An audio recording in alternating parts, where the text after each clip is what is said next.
Ամանորը հետաքրքիր է աշխարհի բոլոր անկյուններում, քանի ազգ այնքան ավանդույթ ու նույնիսկ 21-րդ դարում այն պահպանողները շատ են։ Սովորույթները տարբեր են, նպատակը նույն է՝ հին տարվա հետ ճանապարհում են դժվարությունները եւ նորը դիմավորում լավագույնի սպասելիքներով։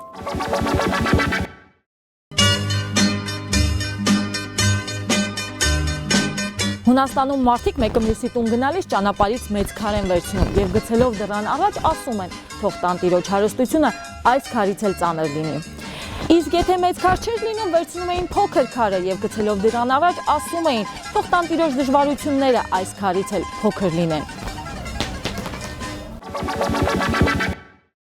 Նոր տարին իսպանացիների համար հանրային տոն է եւ հենց գիշերը բոլորը գնում են կենտրոնական հրապարակ մեծ տոնածառի մոտ ամանորը դիմավորելու եւ խաղող ուտելու համար։ Դա կարող են անել նաեւ տանը, կարևորը ճիշտ ժամանակին։ Իսպանիայում ժամացույցի ղողանջների ընթացքում պետք է հասցնել ուտել խաղողի 12 գիլա։ Յուրաքանչյուր գիլան խորհրդանշում է տարվա ամիսը։ Եթե հասցնել ուտել բոլոր 12 գիլաները, դրանով երաշխավորված է բաղձալի երազանքի իրականացումը։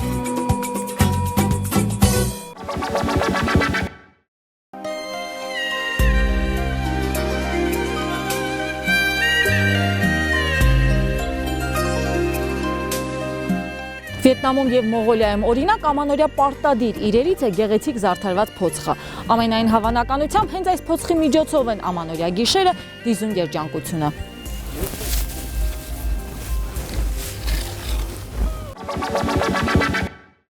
Էկվադորում ամանորյա ավանդույթները եւս հետաքրքիր են։ Օրինակ, եթե հարստանալ են ցանկանում ամանորյա զանգերի խփելուն պես, դեղին երանգներով ներքնազգեստ են հագնում։ Իսկ եթե ցանկանում են երջանիկ լինել, հագնում են կարմիրը։ Դժբախտություններից զերծ մնալու բաղադրատոմս էկվադորցիները նույնպես ունեն։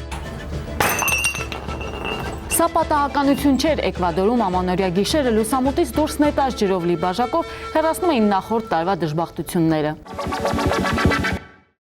Իտալացիները ամանորյա գիշերը խուսափում են երեխա կամ հոգևորական տեսնելուց։ Փոխարենը որևէ մեկը դեմ չի լինի հանդիպել կոզիկ պապիկի։ Այ դա իսկապես հաջողության նշան է։ Իտալացիներն ասում են, եթե ընկերների համար նվեր չես պատրաստել, պետք է նվիրել ջուր եւ ձիթենու ճյուղ, երջանկություն կբերի։ Բայց իտալացիները ամանորյա այս սովորությամբ չէ, որ հայտնի են աշխարհում։ Կա նաեւ մեկ ուրիշը։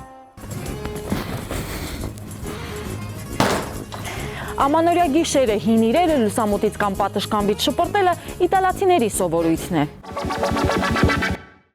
Շվեդիայում ամանորի գիշերը ընտանիքի հայրը տանից հանում է աղբը եւ վերադառնում է յուլ տոմտենի ձմեռ պապի կերպարանքով։ Սուլոցներից զերծ մնալ նույնպես չի լինի։ Նոր տարին Շվեդիայի մոտ գործում աղմուկ աղաղակով պարտադիր պայման է։ Շվեդների համար ամանորյա լավագույն նվերները մոմերն են, բևեռային շրջանում մութը շուտ է ընկնում, իսկ լույսը ընկերության եւ ուրախության խորհրդանիշն է։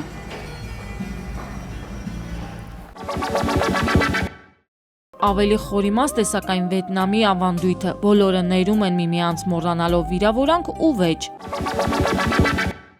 Վիետնամցիներին հայերը գուցե եւ նման չեն, բայց ներելու հին ավանդույթը կա նաեւ մեզանում։ Տարբերությունը միայն խնձորն է, որ նվիրում են միմյանց։ Այս ու այլ շատ ավանդույթներ այդպես էլ չեն հնանում։ Ամբողջ աշխարհում ոմանք բացահայտ, մյուսները գաղտնի շարունակում են հետևել ավանդույթներին ու փորձում դրանց ճշմարտությունը։ Գլխավորը սակայն հավատն է, որ գալիք տարին, անկախ սովորությունից, անպայման տալու է այն, ինչ ցանկանում ես։